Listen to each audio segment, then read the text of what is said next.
Q&Q Pharmacy. Invest smart, earn extraordinary, guaranteed return, 100% buyback assurance. Q&Q Pharmacy. Tamilaram நேயர்களுக்கு அன்பு வணக்கம். மீண்டும் உங்களை சந்திப்பதில் மிகுந்த மகிழ்ச்சி. இன்றைக்கு நம்மிடையே சகோதரர் அகத்தியன் அவர்கள் நம்மோடு இணைந்திருக்கிறார். வாருங்கள் நேயர்களே, சாட்ட பேசலாம். வணக்கம் சார். வணக்கம். நம்முடைய சென்ற காணொளி அது மிகப்பெரிய வரவேற்பை பெற்றிருக்கு. குறிப்பாக அந்த ஜான் ஜெபராஜ் அவருடைய வழக்குலையும் நிறைய இம்ப்ரூவ்மெண்ட்டு இப்போ இருக்குங்க. குறிப்பாக அவருடைய மச்சான் வந்து திரும்ப போக்சோவில் இப்போ கைது செய்யப்பட்டு இருக்கிறார். இந்த இம்ப்ரூவ்மெண்ட் இதை பற்றின உங்களுடைய முதற்கட்ட பார்வை? இது இம்ப்ரூவ்மெண்ட்னு சொல்றீங்களா?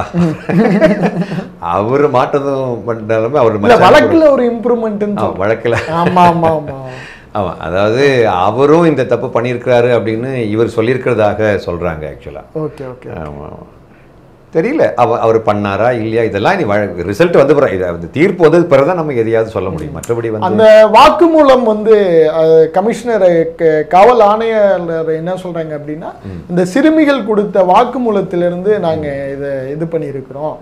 அவங்க இந்த 2 பேரையும் அக்யூஸ் பண்றாங்க, அதனால 2 பேரையும் கைது பண்ணி விசாரணை செஞ்சிட்டு இருக்கோம் அப்படிங்கிற மாதிரி சொல்றாங்க. கிட்டத்தட்ட எந்த ஒரு ஆதாரம் இல்லாம கைதுங்கிற நடவடிக்கைக்கு காவல்துறை போகாது அவ்வளவு சீக்கிரம். அப்ப ஏதோ ஒரு விஷயம், சம்திங் இஸ் பிஹைண்ட் தட் அப்படின்னு நம்ம எடுத்துக்கலாம். ஆனாலும் என்னை பொறுத்தவரையில் இந்த பிள்ளைகள் எல்லாம் நிஜமாகவே யார் மூலமாகவோ இது இட்டுக்கட்டப்பட்டு அல்லது ஃபேப்ரிகேட் பண்ணி இந்த பிள்ளைகளை வச்சு யாரோ பின்புலத்தில் இருக்கிறாங்களோ அப்படின்றதையும் நாம் ஒரு ப்ராபபிலிட்டியாக எடுத்துக்கணும். ஆக்சுவலாக எல்லாம் இப்போ ஒரு நீதித்துறைன்னு சொல்லும்போது சும்மா எடுப்பில் ஏதோ 2 பிள்ளைகள் பேசினாங்க, சொல்லி கொடுத்தது எல்லாத்தையும் அப்படியே வந்து ஒப்புச்சுட்டாங்கிறதுக்காக வேண்டி கரெக்டாக நம்ம ஒத்துக்க முடியாது. அதனால் நீதித்துறை கடைசியாக எடுக்கக்கூடிய முடிவுக்கு காத்திருக்க வேண்டும்ங்கிறது தான் நான் சொல்ல விரும்புகிறேன். நான் வந்து இவர் தப்பு கண்டிப்பாக செய்யவே இல்லை அப்படின்னோ இல்லை கண்டிப்பாக அவர் தப்பு செஞ்சார் அப்படின்னு நம்ம இப்போ அதை பற்றி டிஸ்கஸ் பண்ணாமல் இருக்கிறது நல்லது. ஓகே, ஆமாம், கண்டிப்பாக. இப்போ போன காணொலியில், சென்ற காணொலியில் நம்மளுடைய ஆடியன்ஸ் நிறைய கேள்விகள் உங்கள்கிட்ட கேட்க சொல்லியிருக்காங்க. அதில் ஒவ்வொன்றா நம்ம போகலாம் அப்படின்னு சொல்லிட்டு, முதல் கேள்வி, ஜான் ஜெபராஜ் வந்து இந்த பாவம் செய்வதற்கு, குறிப்பாக இது ஒரு விபச்சார பாவம்னே நம்ம எடுத்துக்கிட்டோம்னா, இதை பண்ண இயேசு அலோவ் பண்ணுவாரா அப்படிங்கிற மாதிரியான கேள்விகள்லாம் கேட்கப்படுச்சு. இதை பண்ணுறதுக்கு ஏன் அவர் அலோவ் பண்ணார்? அதாவது தம்பி, இந்த உலகத்தில் கடவுள் வந்து என்னென்ன இப்போ நடந்துக்கிட்டு இருக்கோ, எபேசியர் 1ஆம் அதிகாரத்தினுடைய 11வது வசனத்தின்படி எல்லாம் அவருடைய திட்டத்தின்படி நடந்துகிட்டு இருக்குது. ஆக்சுவலாக அந்த வசனத்தை வேணும் நான் உங்களுக்கு வாசிக்கிறேன். கடவுள் தமது திருவுளத்தின் திட்டப்படி அனைத்தையும் செயல்படுத்தி வருகிறார். அவரது தீர்மானத்தால் நாம் முன்குறிக்கப்பட்டு கிறிஸ்து வழியாய் அவரது உரிமை பேற்றுக்கு உரியவரானோம். அப்போ கடவுள் தமது திருவுளத்தின் திட்டத்தின்படி அனைத்தையும் செயல்படுத்தி வருகிறார். அப்போ ஒரு வியூவில் பார்க்கும்போது இதெல்லாம் அவருடைய பிளான் படி நடந்துட்டு இருக்குது அப்படின்னு சொல்லலாம். ஆனா இது வந்து இது கண்டிப்பா நடந்துதான் ஆகணும்னு அவர் திட்டம் போட்டு பண்றாருன்ற மாதிரி எடுத்துக்கலாம். ஒண்ணு இல்லை அப்படின்னா இதெல்லாம் அவருடைய பரிபூர்ண சித்தம் அல்ல, அனுமதிக்கப்பட்ட சித்தம் அப்படின்னு நினைக்கலாம். இப்ப நீங்க 2 சித்தம் இருக்கா? பரிபூர்ண சித்தம் என்ன, அனுமதிக்கப்பட்ட சித்தம் என்ன? அத அப்ப பாருங்க, இது எல்லாத்தையும் அவர் தான் பண்றாரு அப்படின்னு நம்ம பண்றோம். இது எல்லாம் அவர் தான் பண்றாருன்னா அப்ப இந்த இப்படி ஒரு ஊழியக்காரனை காட்டி கொடுத்து ஒரு ஊழியக்காரனை இப்படி பப்ளிக்ல போட்டு கஷ்டப்படுத்தி இல்ல, ஒரு சாமானியனா என்னுடைய கேள்வி வைக்கிறேன். இப்ப ஒரு இதனால ஜான் ஜெபராஜ் பேரு மட்டும் கெடல, கிறிஸ்துவத்துடைய பேரு கெடுது, இயேசு கிறிஸ்துவனுடைய பேரே கெடுது, இழிவுபடுத்தப்படுகிறது, கண்ணாமண்ணான்னு பேசுறாங்க. ஒரு பொதுமக்கள்கிட்ட இப்படியான ஒரு அவமானத்தை அவர் எப்படி அலோவ் பண்ணுவார்? ஃபர்ஸ்ட் இல்ல, அதான் சொல்றேன். நல்ல அதான் என்னன்னா, இப்ப அவர் அனுமதிக்கிறார் அப்படின்றது தான் கரெக்டே தவிர இது செய்ய வேண்டும் என்று அவர் வந்து முழுமையாக அதை விரும்பி செஞ்சாரு அப்படி சொல்ல முடியாது. There are 2 wills actually. ஒன்னு வந்து பெர்ஃபெக்ட் வில், இன்னொன்னு பெர்மிசிபிள் வில். இந்த பெர்ஃபெக்ட் வில்லுங்கிறத எங்க பார்க்க முடியும்னா ரோமர் 12ஆம் அதிகாரத்துடைய 2வது வசனத்துல அந்த வசனத்தை நான் வாசிக்கிறேன் பாருங்க. ரோமர் 12:2 பாருங்க. நீங்கள் இந்த பிரபஞ்சத்துக்கு ஒத்த வேஷம் தெரியாமல் தேவனுடைய நன்மையும் பிரியமும் பரிபூர்ணமுமான சித்தம் இன்னதென்று பகுத்தறியத்தக்கதாக, பரிபூர்ணமான சித்தம் இன்னதென்று பகுத்தறியத்தக்கதாக உங்கள் மனம் புதிதாகிறதுனாலே மறுரூபமாகுங்கள். அப்போ பரிபூர்ணமான சித்தம்னு ஒன்று தனியா நிக்குது. இப்ப ஒரு ஆள் ஒரு மனைவியோடு வாழ்வது பரிபூர்ணமான சித்தம். அந்த பொண்ணை விட்டுக்கிட்டு வேற ஒரு பொண்ணுக்கு முன்னாடி வாழ்வது கடவுளுக்கு தெரியும். இவர் வேற ஒரு பொண்ணோட போறாங்கிறது கடவுளுக்கு நல்லாவே தெரியும். ஏவாள் இந்த பழத்தை பறிச்சு சாப்பிடும் போது கடவுளுக்கு தெரியும். நடக்க போறது எல்லாமே ஃப்ரம் த பிகினிங் கடவுளுக்கு எல்லாம் தெரியும். தொடக்கத்திலிருந்தே எல்லாவற்றையும் அறியக்கூடிய தேவன். அவர் ஒரு ஜனநாயக சிந்தையோடு மக்கள் தவறு செய்யும் போதும் அதை பார்த்து கொண்டிருக்கிறார். எதுக்காக அப்படின்னா, அதாவது ஒரு மனிதன் தவறு செய்யும் பொழுது அந்த தவறை தடுக்கிறதுக்காக வேண்டி கையை பிடிக்க மாட்டார். யோனா நினிவேக்கு போக வேண்டும் என்று கடவுளுடைய அழைப்பு பெற்ற அந்த தீர்க்கதரிசி, யோனா தீர்க்கதரிசி, அவர் எங்க போனாரு அப்படின்னா தர்சீசுக்கு போனாரு. அப்ப தர்சீசுக்கு அவர் டிக்கெட் எடுக்கும்போது கூட கடவுள் அவருடைய கையை பிடிக்கல. நீ எப்படி நீ தர்சீசுக்கு போலாம், நான் உன்னை நினிவேக்கு தானே போக சொன்னேன். இப்ப ஏவாள் பழத்தை பறிச்சு சாப்பிடும் போதும் கடவுள் தடை செய்யவில்லை, இந்த போகும்போது தடை செய்யவில்லை. தாவீது தன்னுடைய போர் படை தளபதியாகிய உரியாவுடைய மனைவியை கற்பழிக்க முயற்சி செய்யும் போது அவர் அங்க உலாத்தி கொண்டிருக்கார். அவர் உப்பரிக்கையின் மேல் உலாவி கொண்டிருக்கும் பொழுது அந்த அம்மா குளிக்கிறத பாக்குறாங்க. அதை பார்க்காமல் இவரை அப்படியே சைடுல அப்படி தடை பண்ணி கொண்டு போகவும் இல்லை, பார்க்கறதுக்கும் அவர் அனுமதிக்கிறாரு. அந்த பொண்ணுக்கு எல்லாத்துக்கும் அவர் அனுமதிக்கிறாரு. இப்ப அந்த ஆளை கொலை பண்ணதுக்கு அவர் அனுமதிக்கிறாரு. ஆக்சுவலா இது இந்த அனுமதிக்கிறது அப்படின்னு சொல்லக்கூடியது பாத்தீங்கன்னாக்க, அனுமதிக்கப்பட்ட சித்தம். அவருடைய பெர்ஃபெக்ட் வில் என்ன அப்படின்னா, கொலை செய்யாதிருப்பாயாக, விபச்சாரம் செய்யாதிருப்பாயாக, பொய் சாட்சி சொல்லாதிருப்பாயாக அப்படின்ற வசனத்தின்படி தாவீது வாழ்ந்திருக்க வேண்டும். வாழாம இருக்கும் போதும் அவர் எல்லாத்தையுமே அனுமதிக்கிறார். எதுக்காக அனுமதிக்கிறாருன்னா, அவர் ஒரு ஃப்ரீ வில்ல எல்லா மனுஷனுக்கும் கொடுத்திருக்கிறார். அவர் ஃப்ரீ வில் சொல்ற யாருடையது? தேவனுடைய சாயல், இறைவனுடைய சாயலாக மனிதன் படைக்கப்பட்டிருக்கிறதுனால அந்த ஃப்ரீ வில்ல கடவுள் அவன் கொடுத்திருக்காரு.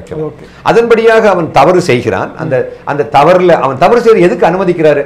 அவருக்கு கண்டிப்பா அவருடைய நாமம் தூஷிக்கப்படும், கடவுளுடைய நாமம் கொச்சைப்படுத்தப்படும், பப்ளிக்ல கடவுளுடைய நாமமே அசிங்கப்படுத்தப்படும். இது எல்லாம் கடவுளுக்கு நல்லாவே தெரியும். தெரிஞ்சுக்கிட்டு ஏன் கடவுள் இப்படி பண்றாரு அப்படின்னா, அவருடைய நாமம் தூஷிக்கப்பட்டா கூட பரவாயில்ல, அப்படியானால் அதுல கண்டிப்பா ஒரு நல்ல ஒரு விஷயம் இருக்கும் இல்லையா? ஒரு லாபம் இல்லாம கடவுள் தன்னுடைய நாமத்தை தூஷிக்கப்பட விடுவாரா? இல்லையா? அப்போ இப்ப பாருங்க, இந்த சிலுவையில் நின்று இருக்கும் போது நீ நிஜமாகவே மேசியாவானால் இறங்கி வந்து பாருன்னு சொல்லும் போது அவங்க அப்படி கிண்டல் பண்ணும்போது அவர் அங்கேதான் தொங்கிட்டு இருந்தாரு, தவிர இறங்கி வரல. அப்ப அவருடைய பேர் அந்த இடத்துல டேமேஜ் ஆகுது. அவர் இவங்களுடைய வார்த்தைப்படி அவர் இறங்கி வரலன்னு சொல்லும் போது, நீ அவ்வளவுதான், நீ மேசியாவே கிடையாது அப்படின்னு கொஞ்சம் பேர் சொல்லிட்டு போனா கூட அவர் அதை பற்றி கவலைப்படலை. ஏன்னா அதை விட மிக முக்கியமான ஒரு நோக்கத்தோடு அவர் சிலுவையில தொங்கிக் கொண்டிருந்தார். அதே மாதிரி இப்படி ஒரு பாவத்தில் விழுவதற்கு அவர் அனுமதிக்கிறார்னா அதை வச்சும் கடவுள் ஒரு பிளான் வச்சிருப்பாரு. அதைத்தான் நீங்க எபேசியர் 1ஆம் அதிகாரத்தினுடைய 11ஆம் வசனத்தை நம்ம பார்த்தோம். அவருடைய திட்டப்படி இது என்ன திட்டம் அப்படின்னா, ஒரு மனிதன் ஒரு தீவுல ஒருத்தன் மாட்டிக்கிட்டான்னு வச்சுக்கோங்களேன் தம்பி, ஒரு தீவுல ஒருத்தன் மாட்டிக்கிட்டான். அவனை எப்படியாவது ஒரு காப்பாத்தி ஆகணும், மெயின்லேண்டுக்கு கொண்டு வரணும் அப்படின்னா, அந்த வழியா போயிட்டு இருக்கக்கூடிய ஒரு கப்பலை ஏதோ ஒரு சின்ன பிரச்சனையாகி அந்த கப்பலை எதையாவது ஒன்று ஆகிறதுக்காக வேண்டி ஒரு சூழ்நிலையை இறைவன் அனுமதிச்சு, அது அப்படியே அந்த பக்கத்தில் உள்ள அந்த தீவில் போய் இவங்க போய் கரையேறவும், அந்த மக்கள்லாம் அங்கே தீவில் போய் நின்றுட்டு போகும்போது அங்கே ஒருத்தன் கஷ்டப்பட்டு இருக்கிறான், என்னை யாராவது காப்பாற்றுங்க, யாரும் இங்கே இல்லை, நான் தனியாக 2-3 வாரம் சாப்பிடாம இருக்கிற உடனே அப்போ அவனை காப்பாற்றுறதுக்காக வேண்டி இந்த வண்டி தப்பு, அந்த வண்டியை பழுது ஆகக்கூடிய ஒரு நிலைமையை கடவுள் அனுமதிக்கிறார். ஓகே, இந்த பழுதாகிறதுக்கு காரணம் என்ன? இவன் அங்கிருந்து ஸ்டார்ட் பண்ண வண்டி கப்பலை ஸ்டார்ட் பண்ணும்போது ஒழுங்கா கவனிக்கல. அப்போ இது எல்லாத்தையுமே கடவுள் எல்லாத்தையும் கொண்டு போயிட்டு இருக்கு. ஒரு ஆளை காப்பாற்றணும்னாக்க இப்படிப்பட்ட ஒரு ரூட் வழியா மனுக்குலத்தை கொண்டு போக வேண்டி இருக்குது அப்படின்றத நம்ம ஆழமா சிந்திச்சு பார்த்தா தான் தெரியும். பசிச்சவனுக்கு தான் பசியினுடைய வலி தெரியும். நிந்தைகள் அவமானங்கள் பட்டவனுக்கு தான் அவமானப்பட்டவனுடைய வலி தெரியும். இப்ப நான் ஒரு விஷயம் என்னன்னா, இப்ப திருச்சபையில யார் வந்தாலும் ஏற்றுக்கொள்ள வேண்டும், என்னிடம் வருபவனை நான் ஏற்றுக்கொள்கிறேன். ரோமர் யோவான் 6ஆம் அதிகாரத்துடைய 37வது வசனம். இல்ல இப்ப அந்த இடத்துல இப்ப நீங்க போன காணொளியில் என்ன குறிப்பிட்டீங்கன்னா, இப்ப விபச்சாரம் பண்றவங்களுக்கெல்லாம் மனம் திருந்துவதற்காக ஜான் ஜெபராஜை கத்தர் வச்சிருக்கலாம் அப்படிங்கிற ஒரு திட்டத்தை நீங்க சொன்னீங்க. அது எப்படி சரியாகும்? அதற்காக மட்டும் இப்படி ஒரு திட்டத்தை அவர் வச்சு. நல்ல கேள்வி. இப்ப என்னன்னா பிரதர், இப்ப விபச்சாரம் அன்னைக்கு இயேசு கிறிஸ்துவிடம் விபச்சாரத்தில் பிடிபட்ட பெண்ணை கொண்டு வந்தார்கள். அப்ப அவர் சொல்றாரு, உங்களில் பாவம் செய்யாதவன் இவள் மீது முதலாவது கல் எடுத்து எறியட்டும் சொன்ன உடனே எல்லாரும் கல்ல கீழே போட்டு போயிட்டாங்க. அப்ப அந்த பொண்ணுகிட்ட இயேசுநாதர் சொல்றாரு, இனி நீ பாவம் செய்யாதே, நீ போ, இனி பாவம் செய்யாதே அப்படி சொல்லி அனுப்பிச்சு விட்டுறாரு. அந்த பொண்ணு அங்கிருந்து கூட்டிட்டு வர்றாங்க, மெட்ராஸுக்கு கூட்டிட்டு வராங்க, சென்னை கூட்டிட்டு வராங்கன்னு வச்சுக்கோங்களேன். அப்போ அந்த பிள்ளையை ஒரு அசம்பிளிஸ் ஆஃப் காட் சபையிலையோ ஒரு ஃபுல் காஸ்பல் ஏதோ ஒரு பெந்தெகோஸ்து சபையில கொண்டுட்டு வராங்க. அந்த பிள்ளைக்கு 25 வயசு ஆகுது.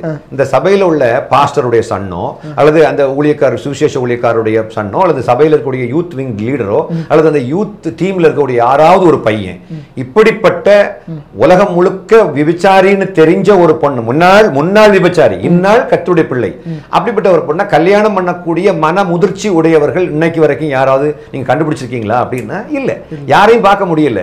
ஏன்? அந்த பொண்ணு ஆண்டவரை ஏற்றுக்கொள்றதுக்கு முன்னாடி எப்படி இருந்துச்சதோ அந்த வாழ்க்கையை தான் அவன் இப்பவும் பார்க்கறானே தவிர, அந்த பொண்ணு மாறிட்டாலே நமக்கு ஒரு புது வாழ்வு அந்த பிள்ளைக்கு நம்ம கொடுப்போமே இல்லையா, நானும் தப்பு பண்ணாதவன் இல்லையே அப்படின்லாம் இவன் யோசிக்க முடியல. ஏன் அப்படின்னா, நம்பர் 1, முழு மனதோட அவன் கடவுளுக்காக வேண்டி மட்டும் வாழ்வானால் அந்த பிள்ளையை கடவுள் பார்த்த மாதிரி பார்ப்பார்.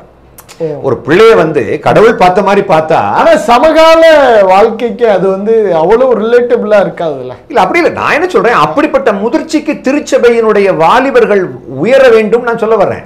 இப்படி ஜான் ஜெபராஜ் மாதிரி இருந்தா எப்படி உயர முடியும்னு கேக்குறேன். இல்ல, ஜான் ஜெபராஜ் செஞ்ச தப்பு இப்ப இன் கேஸ் அந்த பிள்ளைகிட்ட அவர் தப்பு பண்ணிட்டாரு, இப்ப அது ஒண்ணு ஊர்ஜிதமாக இதுன்னு வச்சுக்கோமே, 25th அந்த பக்கம் அவருக்கு ஆர்குமெண்ட்டுக்கு வரும், விசாரிக்க வருவோம், அந்த ஹியரிங்ல மாறி மாறி ஆர்கியூ பண்ணுவாங்க. இல்ல முடிவு கடைசியில உங்களுக்கு வெர்டிக்ட் வரும் பொழுது இவருக்கு நிஜமாவே தப்பு பண்ணாரு அப்படின்னு சொல்லும்போது அவருக்கு சிறை வாழ்வு கொடுக்கப்படும். சிறை வாழ்வு எல்லாம் முடிச்சுக்கிட்டு அவரு சர்ச்சுக்கு திரும்ப ஏதாவது ஒரு சபையில ஒரு விசுவாசியாக இருந்து அதுக்கு முன்னாடி அவர் எல்லா குற்றங்களையும் மக்கள் கிட்ட அறிக்கையிட்டு மனைவி கிட்ட சொல்லி அந்த 2 பிள்ளைகள்கிட்டையும் மன்னிப்பு கேட்டு பப்ளிக் இதனால மன உளைச்சல் அடைந்த அந்த பப்ளிக் இவ்வளவு காலமா கஷ்டப்பட்டிருக்காங்களே அந்த பப்ளிக்ல இவர் மன்னிப்பு கேட்டு, அப்புறம் யாராவது பின்வாங்கி போயிருக்காங்க, தயவுசெய்து யாரும் பின்வாங்கி போகாதீங்க, நான் செஞ்சது தப்பு தான், அதுக்கான தண்டனையை நான் அனுபவிச்சுட்டேன் இப்படி சொல்லி மக்களுக்குள்ளால ஒரு இதை கொண்டு வரும்போது, அப்படிப்பட்ட பெண்கள் நான் சொன்ன பாத்தீங்களா, அப்படிப்பட்ட பெண்களை ஏற்றுக்கொள்ள வேண்டும் என்னும் பிரசங்கத்தை பண்ணக்கூடிய வடிவத்துக்கு அந்த முதிர்ச்சிக்கு ஜான் ஜெபராஜை கர்த்தர் கொண்டு நிறுத்துவார். இது இன்னொரு பாயிண்ட் ஆஃப் வியூ. இன்னொரு பாயிண்ட் ஆஃப் வியூ இருக்கு. அந்த 2 சிறுமிகள் பாதிக்கப்பட்டிருக்காங்க, அவங்களுக்கான வாழ்க்கை இல்ல அவங்க அதுக்கான சொல்ல வர, இப்ப அந்த பிள்ளையை யாரு கல்யாணம் பண்ணுவாங்க, அதுதான் அந்த பிள்ளையை யாரு கல்யாணம் பண்ணுவாங்கன்னா, நான் சொல்றேன் இவர் பண்ணக்கூடிய பிரசங்கத்தினால இவர் இன்னைக்கு வரைக்கும் ஒரு விபச்சாரம் பண்ணிட்டு வந்தா கூட அவன் நம்மளை ஏற்றுக்கொள்ள, நம்ம அவங்களை ஏற்றுக்கொள்ளணும்.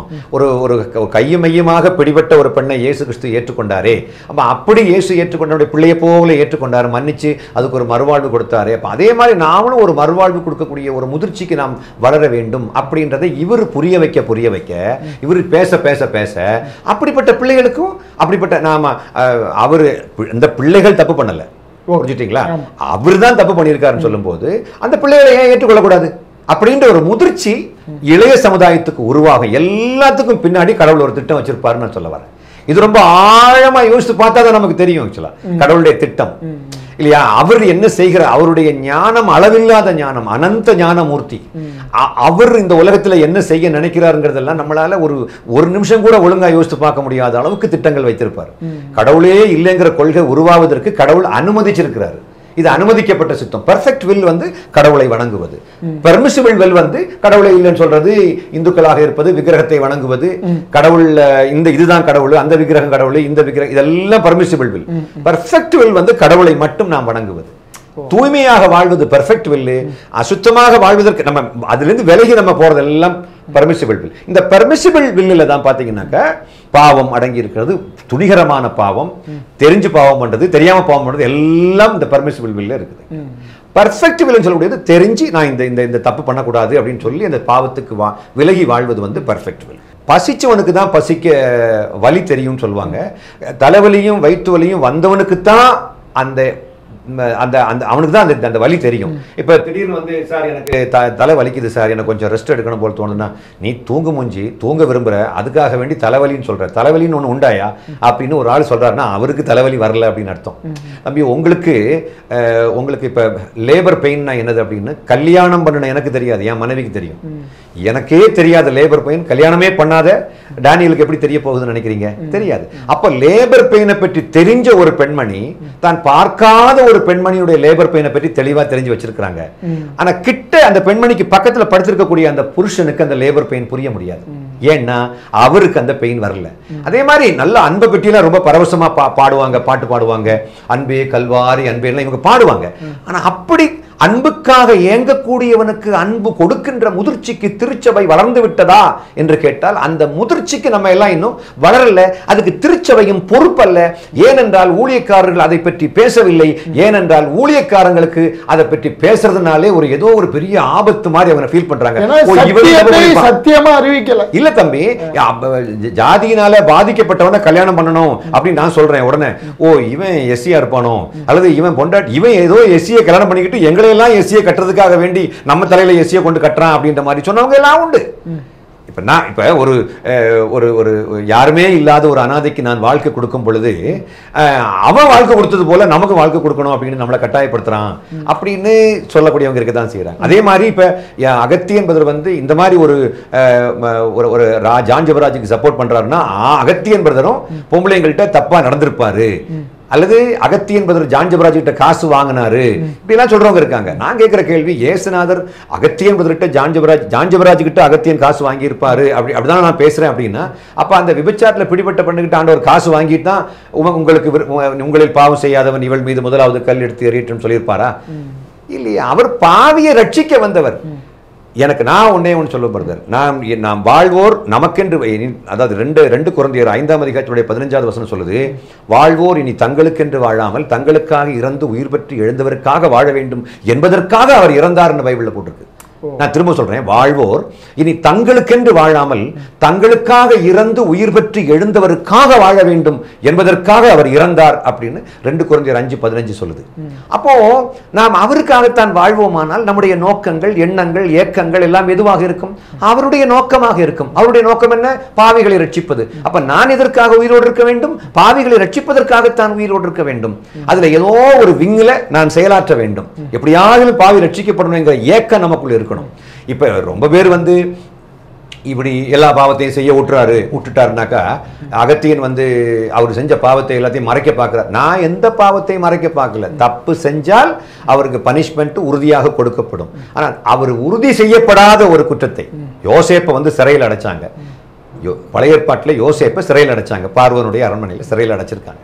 இப்ப நான் கேட்கிற கேள்வி, அவன் தப்பு செஞ்சு அடைக்கப்பட்டானா? இல்ல, மனைவியினுடைய அவதூறு, மனைவி தப்பா குற்றம் சாட்டி, பார்வோனுடைய மனைவி தப்பா குற்றம் சாட்டி யோசேப்பு சிறைச்சாலையில போட்டாங்க.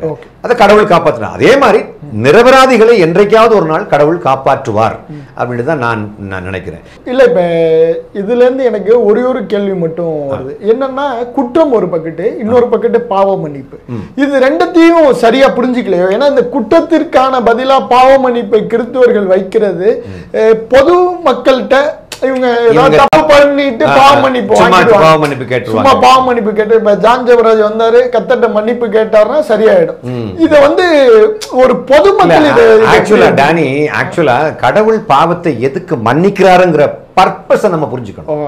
எதுக்கு மன்னிக்கிறாரு அப்படின்னா, இந்த உலகத்துல இயேசுவுக்கு முன்னாடி எல்லாருமே கடவுளை அவர் அடிச்சதுனால, கடவுள் வந்து தப்பு செஞ்சவனுக்கு அடிப்பார். ஏன்னா திருப்பி எதுக்காக தண்டனை கொடுக்கிறாரு? திருப்பி இவன் தப்பு பண்ணாம இருக்கிறதுக்காக வேண்டி. நுட்பமா நம்ம புரிஞ்சுக்கணும். அப்ப ஒருத்தன் திருப்பி, ஒரு இஸ்ரவேலன் திருப்பி தப்பு பண்ணாம இருக்கிறதுக்காகத்தான் இஸ்ரவேலனுக்கு கடவுள் தண்டனை கொடுத்தாரு ஆக்சுவலா. சரியா? அப்ப அந்த தப்புக்கு தண்டனை வாங்க வாங்க வாங்க கடவுள் ஒரு கொடுமைவாதி, ஒரு ஹிட்லர் மாதிரின்னு கடவுளை நினைச்சிட்டு இருந்தாங்க இஸ்ரவேல் மக்கள். அப்பதான் கடவுள் அன்புள்ளவர் என்பதை விளங்க பண்ண வேண்டும் அப்படின்னு ஆசைப்பட்டு தன்னுடைய மகனை இந்த மண்ணுக்கு அனுப்பி வைக்கிறார். ரோமர் 5:8, நாம் பாவிகளாய் இருக்கையில் கிறிஸ்து நமக்காக மரித்ததினாலே தேவன் நம்மேல் வைத்த தமது அன்பை விளங்க பண்ணுகிறார். அது வரைக்கும் விளங்கல யாருக்குமே. அவர் அன்புள்ளவர் சொன்னா யாரும் புரிஞ்சுக்கல. இஸ்ரவேல் மக்கள் கடவுள் எவ்வளவு வலிமை உள்ளவர், எவ்வளவு பயங்கரமான பராக்கிரமங்களை செய்த தெய்வம் அல்லவா. அவர் செங்கடலை 2ஆக பிளந்து 6 லட்சம் மக்களை காப்பாற்றிய மிகவும் வலிமை உடைய தெய்வம். அவர் எத்தனை, அதுக்கு பின்னாடி வந்த பார்வனுடைய சேனையை கவிழ்த்து போட்டு ஒரே நாளுக்குள்ள பார்வனுடைய அரண்மனையை காலி பண்ணிய கடவுள். எத்தனை ஆயிரம் மக்கள் அன்னைக்கு செத்து போயிட்டாங்க இந்த மக்களை காப்பாற்றியதுக்கு பிறகு. அப்ப இவ்வளவு பவர்ஃபுல்லான ஒரு கடவுள்னு அன்னைக்கு மக்களுக்கு தெரியும். அன்னைக்கு கடவுள் வந்து அவர் செய்த மரித்த சரளங்களை யாரை வச்சு எழுப்பியிருக்காரு? எலியாவை வச்சு எழுப்பியிருக்காரு, எலிசாவை வச்சு எழுப்பியிருக்கிறாரு. ஒரு மனுஷனை, ஒரு ராஜாவையே சிலை வணக்கத்தை தூக்கி தூர போட்டுட்டு வர வைக்கிறாரு. யாரு? நெபுக்கத்நேசாராகிய ராஜாவை சிலையை தூக்கி போட்டு வர வைக்கிறாரு. அந்த கிங் டாரியஸ், தரியு ராஜா வந்து அந்த தானியலை தூக்கி அந்த சிங்கக்குடியில போட்டுக்கிட்டு, அப்புறம் தானியலை வந்து எந்த சேதமும் ஆகாதபடிக்கு கர்த்தர் பாதுகாத்ததை கண்டுகிட்டு உடனே அவர் சொல்றாரு, இனிமே என்னுடைய பாபிலோனிய எல்லைக்கு உட்பட்டவர்கள் எல்லாரும் கர்த்தரையே வணங்க வேண்டும் அவர் ஆர்டர் போடுறாரு. இது அவ்வளவுத்தையும், எந்த பராக்கிரம செயலையும் கடவுள் செய்து முடித்தாலும் மக்களுக்கு மனசுக்குள்ள ஒரு வேக்கன்சி என்னன்னா, கடவுள் அன்புள்ளவர் அப்படிங்கறத பழைய உடன்படிக்கை நாட்களில் யாராலையும் கண்டுபிடிக்க முடியல. அது எப்பதான் கண்டுபிடிக்க முடிஞ்சதுன்னு ஒரு கேள்வி வந்தா, கிறிஸ்து எனக்காக தன்னுடைய உயிரை கொடுத்தார் அந்த செய்தியில தான் கடவுள் அன்புள்ளவர்ங்கிறத நான் கண்டுபிடிக்கிறேன். இந்த கடவுள் அன்புள்ளவர்ங்கிறதை எதுக்கு நிரூபிக்க விரும்புறாரு அப்படின்னா, நம்மை எல்லாவற்றையும் அன்போடு செய்ய வைக்க வேண்டும் என்பதற்காக அவர் அன்புள்ளவர் என்பதை நிரூபிக்கார். இப்ப நீங்க ஒரு விஷயத்தை பயமுறுத்தி செய்ய வைக்க முடியும். நான் இது அடிக்கடி ஸ்டேஜில் சொல்லக்கூடிய விஷயம். நீங்கள் ஆண்டவருக்கு 10 ரூபாய் கொடுப்பீர்களானால் ஆண்டவர்களுக்கு 100 ரூபாய் தருவார்னு சொன்ன உடனே அன்னைக்கு வரைக்கும் 10 பைசா போடாத அன்னைக்கு 100 ரூபாய் போடலாம். அப்ப இது பைபிள்ல இருக்கா இல்லையான்னு கேட்டா இருக்கு. சிறுக விதைப்பவன் சிறுக அறுப்பான், பெருக விதைப்பவன் பெருக அறுப்பான். 2 கொரிந்தியர்ல 9ஆம் அதிகாரத்துல அது இருக்குது. ஆக்சுவலா இப்ப 10 ரூபா கொடுத்து 100 ரூபா ஆக்குறான்னா ஒரு கடவுள் இல்லையே. இல்ல, நம்ம விதைக்கிறதெல்லாம் அறுவடை செய்வோம். ஆமா, அதுல எந்த நீங்க இப்போ அது ஏழைக்கு கொடுக்கிறவன் கர்த்தருக்கு கடன் கொடுக்கறான்னு போட்டிருக்கு. நீ ஏழைக்கு 10 ரூபா கொடுத்தா அது கர்த்தருடைய கணக்குல உன் கடவுளை வச்சிருப்பாரு. கடவுள் கண்டிப்பா சர்ச்சில் 10 ரூபா கொடுத்து ஆண்டவர் சந்தோஷமா ஆகுறாருன்னா ஒரு கடவுளா எப்படி நம்ம அவர் ஒரு அரசியல் கடவுளை ப்ளீஸ் பண்றதுக்காக இல்ல. கடவுள் என்ன சொல்றாருன்னா, நீ எனக்காக செலவிடுவதெல்லாம் நான் உனக்கு திருப்பி தருவேன், பல மடங்காக தருவேன் அப்படின்னு சொல்ல வர்றாரு. நம்ம இப்ப கஞ்ச பிசுனாரியா ஒருத்தன் இருக்கான், அவனுக்கும் கடவுளுக்கு ஊழியத்துக்காக தாராளமா கொடுக்கிறவனுக்கும் ஒரே நிறைய கல் தான் வச்சிருப்பாருன்னு சொன்னா அது I cannot accept it actually. இல்லையா? ஒருத்தன் தப்பு பண்ணிட்டு இருக்கிறான், அல்லது ஒருத்தன் தொடர்ந்து தப்பு பண்ணிட்டு இருக்கான், அவனுக்கும் தப்பே பண்ணாதவனுக்கும் ஒரே இதுன்னு சொல்ல முடியாது. அல்லது நல்ல கடவுளுக்காக பார்க்கக்கூடியவங்களுக்கு எல்லாம் கொடுக்கக்கூடியவனுக்கும் கொடுக்காத கஞ்ச பிசாரிக்கும் ஒரே ஸ்கேல் தான் வச்சிருப்பாருன்னு சொன்னா அது கேனாட் பி அக்செப்டட் ஆக்சுவலி. நம்ம விதைக்கும் போது அறுவடை செய்வோம், அதுல எந்த சந்தேகமும் கிடையாது. ஆனா அறுக்கணுங்கிறதுக்காக வேண்டி மட்டும்தான் நம்ம விதைக்கிறோம் அப்படின்னாக்க நமக்கு இந்துக்களுக்கும் பெரிய வித்தியாசம் இல்லை. ஏன்? நீங்க திருப்பதி வெங்கடாஜலபதி கோயிலுக்கு 8 கோடி ரூபாவில் வைரத்தில் கிரீடம் செய்து வைத்தார் அமிதாப் பச்சன் என்ற நடிகர். 8 கோடி ரூபாய் எதுக்கு கொடுத்தாரு? அப்பதான் 80 கோடி 800 கோடியை திரும்ப கிடைக்குங்கிறதுக்காக வேண்டி. அப்ப விதைச்சா அறுப்போம் அப்படின்றது நான் ஒன்னும் சொல்லல. இது பேப்பர்ல வந்த நியூஸ், டிவியில வந்த நியூஸ். அவர் 8 கோடி ரூபாய் கொடுத்தாரு அப்படின்ற விஷயம். 8 கோடி ரூபாய்க்கு வைரத்துல கிரீடம் செய்து வைத்தார் அப்படின்னு. அப்போ இது எதுக்காக? அது ஒன்றும் தெரியாத மனுஷனா என்ன? அந்த இவரு அமிதாப் பச்சன் ஒன்றும் தெரியாத மனுஷனா? ஏங்க, 4 தெரிஞ்ச மனுஷங்க, உலகத்தை எல்லாம் தெரிஞ்ச ஒரு ஆளு தான் அவ்வளோ பெரிய ஒரு ஸ்தானில் உட்கார்ந்துருக்க முடியும். அவர் கொண்டு கொடுத்துருக்காருன்னா அப்போ is got lot of evidences. அவர் எவிடன்ஸோட அந்த விஷயத்தை செஞ்சிருக்கிறாரு, ஒரு நோக்கத்தோடு அதை செஞ்சிருக்காருன்னு வச்சுக்கோங்க. இப்போ நான் அல்டிமேட்டா நான் என்ன உங்கள்கிட்ட சொல்ல விரும்புறேன் அப்படின்னாக்க, எல்லாத்துக்கும் பின்னாடி கடவுள் ஒரு திட்டம் வச்சிருக்காரு. கண்டிப்பா. இப்ப நீங்க போன காணொலியில நம்ம பேசினப்ப நீங்க ஒரு விஷயத்தை குறிப்பிட்டீங்க. ஜான் ஜெபராஜுக்கு ஒரு தகப்பன் ஸ்தானத்தில் ஒரு போதகர் இல்லை அப்படிங்கிற ஒரு கேள்வி, ஒரு சொல்லாடலை வச்சு அப்ப அவர் கர்த்தரோட பேசலையோ, கர்த்தர் அவரை வழி நடத்தலையோ? இல்ல தம்பி, இப்ப என்ன தெரியுமா தம்பி, இந்த கடவுள் நேரடியா என்கிட்ட பேசுவாரு அப்படின்னு சொல்றது ஒரு தியாலஜி. எனக்கு மோசடியா? இல்ல நான் சொல்ல, இப்ப புதிய உடன்படிக்கை நாட்களில் கடவுள் யார்கிட்ட நான் நேரடியா நான் உண்டு என் கடவுள் உண்டு அப்படின்னு இருக்கிறவங்க ரொம்ப பேர் இருக்காங்க. ஆக்சுவலா எனக்கு போதிக்கிறதுக்காக ஒரு போதகர் தேவை கிடையாது, எனக்கு ஒரு இடைத்தரகர் தேவை கிடையாது, ஒரு இன்டர்மீடியேட்டர் எனக்கு தேவை கிடையாது, நான் உண்டு என் காட் உண்டு அப்படி சொல்றவங்க இருக்காங்க. But that is not the plan of God. எப்படின்னா, நீங்க உங்களில் ஒருவன் வியாதிப்பட்டால் சபையின் மூப்பர்களை வரவழைக்கட்டும், அவர்கள் உங்களுக்காக எண்ணெய் பூசி ஜெபிப்பார்கள், அப்பொழுது நீங்கள் குணமடைவீர்கள் அப்படின்னு ஒரு வார்த்தை இருக்குது இல்லையா? எதுக்காக வேண்டி சபையின் மூப்பர்களை வரவழைக்கட்டும்? நோய் இருந்தா நீயே பிரேயர் பண்ணு, உனக்கு சுகமாகும் அப்படிதானே போட்டிருக்கணும் கடவுள். அப்ப எதுக்காக யாக்கோபு 5ஆம் அதிகாரத்துல 14, 15, 16 பாத்தீங்கன்னா நீ சபையின் மூப்பர்களை கூப்பிட சொல்றாரு. இப்ப எதுக்காக நான் சபையின் மூப்பர்களை கூப்பிட வேண்டும் அப்படின்னா, இந்த மூப்பர்கள் ஜெபம் பண்ணி எனக்கு நோய் குணமாகும் போதுதான் நானாக நான் இல்லை, எல்லாரும் சேர்ந்து அந்த ஜெபமணி தான் நான் இப்போ சுகம் அடைஞ்சிருக்கேன்னு அப்படிப்பட்ட ஒரு தாட் நமக்குள்ள வரும்போது தான் சக மனுஷனையும் அனுசரித்து நாம் போனோம் அப்படின்ற ஒரு ஹம்பிள்னஸ் நம்ம ஹார்ட்டுக்குள்ள வருங்கிறதுனால தான் கடவுள் யாக்கோபை வைத்து அப்படி எழுதினாருன்னு நான் விசுவசிக்கிறேன். இப்போ இந்த ஜான் ஜெபராஜ் இஷ்யூ இது ஒரு கர்த்தருடைய திட்டம் அப்படிங்கிறது உங்களுடைய பார்வை. ஆமாம். இப்போ இது ஆனால் சாமானிய மக்களுக்கு இவ்வளவு பெரிய புரிதல் இந்த இஷ்யூல இருக்காது. இது கர்த்தருடைய திட்டம் இல்லை, நீங்கள் சொல்கிற மாதிரி இது முன்னாடியே ப்ரீ பிளான் பண்ணப்பட்டது, இதனால் இவ்வளோ விளைவுகள்லாம் ஏற்படுங்கிறது சாமானிய மக்களுக்கு பெரிய புரிதல் இருக்காது. இப்போ என்னுடைய கேள்வி என்னன்னா, இதை சாமானிய மக்கள் புரிஞ்சிக்கணும் அப்படிங்கிறதுக்காக கர்த்தர் என்ன திட்டம் வச்சிருப்பார்?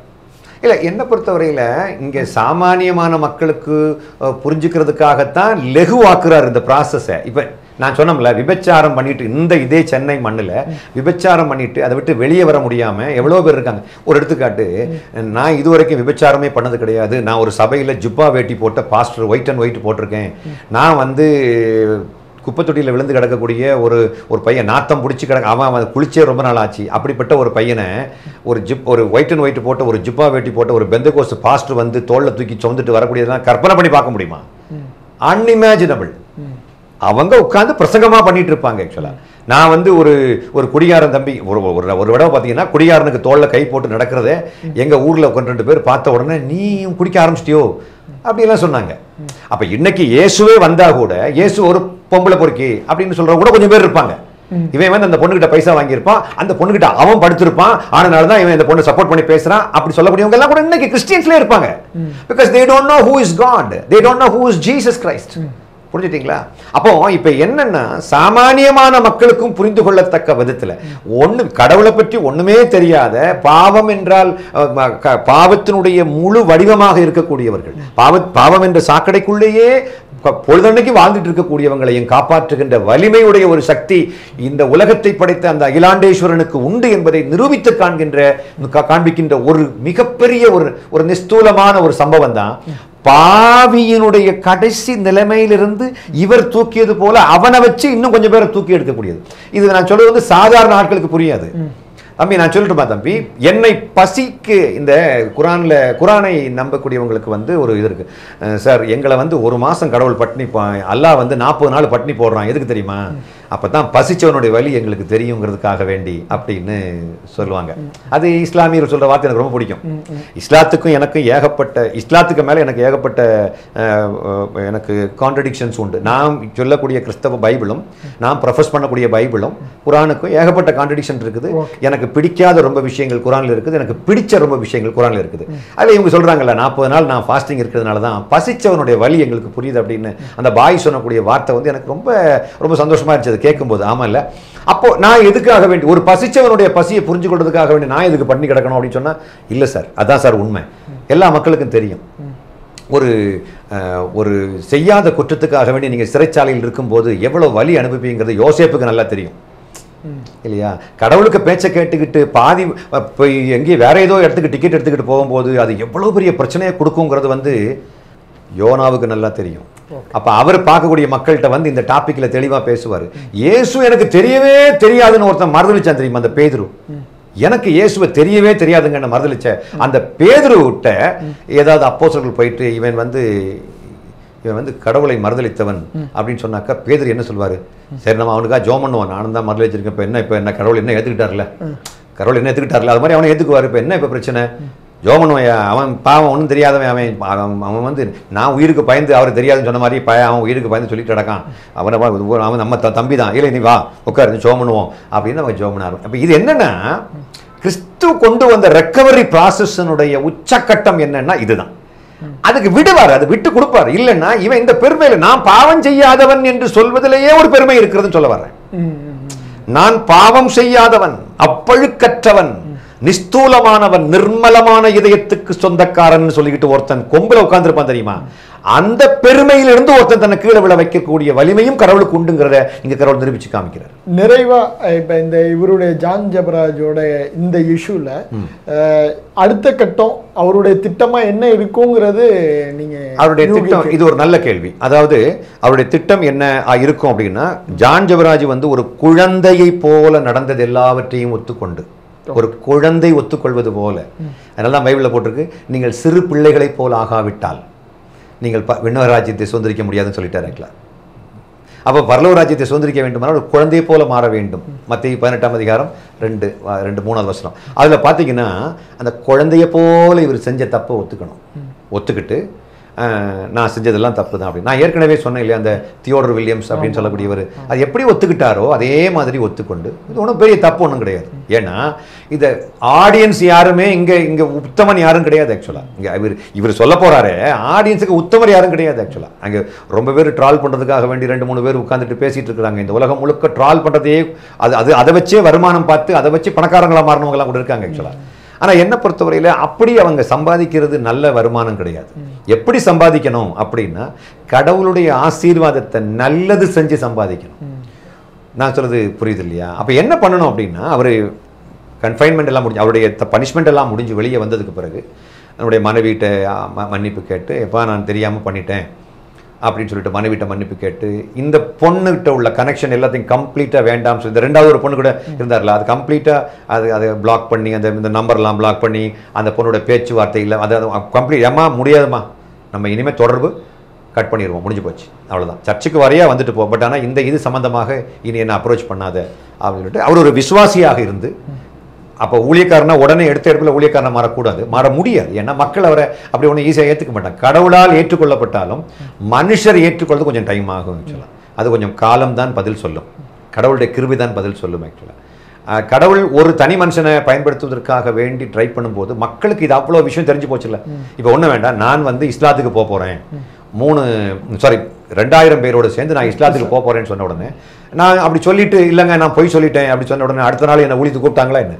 இல்லை நான் உட்காந்து ப்ரேயர் பண்ணேன் கண்ணீரோடு ஜெபிச்சேன் ஆண்டவரை நான் இப்படி ஆண்டவரே நான் உண்மை மறுதளித்து விட்டேனே அப்படின்னு சொல்லிட்டு பேதுரு எப்படி மனங்கசந்து அழுதானோ அதே மாதிரி நான் மனங்கசந்து அழுந்ததுக்கு பிறகுதான் இன்னைக்கு கேப்பே இல்லாமல் ஊழித்து போயிட்டு இருக்கேன் அப்போ கடவுள் நிச்சயம் இன்னைக்கு பாருங்க நேற்றுக்கு நைட்டு நான் வந்தேன் இன்னைக்கு காலையில் எங்கே ஊழியத்துக்காக வந்திருக்கிறேன் எங்கெல்லாம் அழைப்பு பெறுகிறேனோ எல்லா இடமும் போயிட்டு இந்த இயேசுனுடைய அன்பை பற்றி அவருடைய மனதுருக்கத்தை பற்றி அவருடைய பவர் ஆஃப் ஃபர்கிவ்னஸை பற்றி எல்லா இடமும் பேசிட்டு இருக்கிறேன் ஆக்சுவலாக இப்போ லேட்டஸ்ட்டாக பார்த்தா தேவசகாயம் முன்னாள் பிஷப் ஐயா இந்த பவர் ஆஃப் ஃபர்கிவ்னஸை பற்றி வீடியோ போட்டிருக்கிறாரு ரொம்ப ஏதோ ஒரு சர்ச்சில் பேசுனது ரொம்ப நல்லா இருக்குது அவர் பேசுறது ஆக்சுவலாக அதே மாதிரி காடுடைய ஃபர்கிவ்னஸ் யாருக்கெல்லாம் தேவை அப்படின்றத சொல்லிக் கொடுக்கக்கூடிய ஒரு அருமையான ஒரு வாய்ப்பு இது மதங்களுக்கு அப்பாற்பட்டது இது கடவுள் கொள்கைகளுக்கு எல்லாவற்றுக்கும் அப்பாற்பட்டது கிறிஸ்துவனுடைய அன்பு ஆக்சுவலாக ஒரு அம்மா அதையும் நான் சொல்லி முடிச்சிடுறேன் ஒரு அம்மா சொல்கிறாங்க நான் எந்த குற்றமும் செஞ்சது கிடையாது எனக்கு கடவுள் தேவையில்லை மாதிரி தெரியுது மீட்பர் எனக்கு தேவையில்லை எனக்கு ஒரு ரட்சகர் தேவை கிடையாது ஏன்னா நான் பாவம் செஞ்சதே கிடையாது எனக்கு பாவ மன்னிப்பே தேவை கிடையாது அப்படின்னு சொன்னாங்க எனக்கு இயேசு தேவைன்னு சொல்கிறாங்க பாஸ்டர் எனக்கு பக்கத்து வீட்டு பாஸ்டர்லாம் எனக்கு இயேசு தேவைன்னு சொல்கிறாங்க இல்லைன்னா நான் நரகத்துக்கு போயிடுவோன்னு சொல்கிறாங்க நீங்கள் என்ன சொல்கிறீங்க அப்போ நான் சொன்னேன் இல்லைம்மா நீங்கள் ஒரு குற்றமும் உங்களுக்கு நீங்கள் செய்ததே கிடையாதுன்னா உங்களுக்கு இயேசு தேவை கிடையாது இல்லையா சார் இங்கே பாஸ்டர்ஸ்லாம் சொல்கிறாங்களே எனக்கு இயேசு தேவை அப்படின்னு நான் சொன்னேன் தப்புமா அவங்க தப்பாக சொல்லிட்டாங்க இயேசு யாரை தேடி வந்தார்னா நீதிமான்களை தேடி வரவில்லை பாவிகளை தேடி வந்தார் என்னை போன்ற பாவிகளை தேடி வந்தார் ஐயா நீங்க பாவியா அப்ப நான் சொன்னேன் ஆமாம்மா ஒரு பெண்ணை தப்பா பார்த்தாலே பாவின்னா நான் பலமுறை பார்த்துருக்கேனே ஒரு ஸ்திரீயை இச்சையோடு பார்ப்பவன் அவளோடு விபச்சாரம் செய்து ஆயிற்றுன்ற அளவுக்கு நிஸ்தூலமான ஒரு கொள்கையை புதிய உடன்படிக்கை சொல்லுதுன்னு சொல்லும்போது நான் எங்க நிற்கிறேன் இல்லையா இது யார் இதில் மறுக்க முடியும் இல்லையா அதனால அப்போ சொன்ன அடுத்தது தன் சகோதரனை பகைக்கிறவன் மனித கொலை பாதகன்னு போட்டிருக்கேன்னா நான் யார்கிட்ட இல்லாமோ சண்டை போட்டிருக்கேன் என் வீட்டுக்குள்ளே எங்கள் அம்மா கிட்ட சண்டை போட்டிருக்கேன் அப்பா கிட்ட சண்டை போட்டிருக்கேன் பேசாமல் இருந்திருக்கிறேன் என் தங்கச்சிக்கிட்ட இப்படியெல்லாம் பலர்கிட்ட நான் அப்படியெல்லாம் நான் சண்டை போட்டிருக்கேன் பகைச்சிருக்கேன்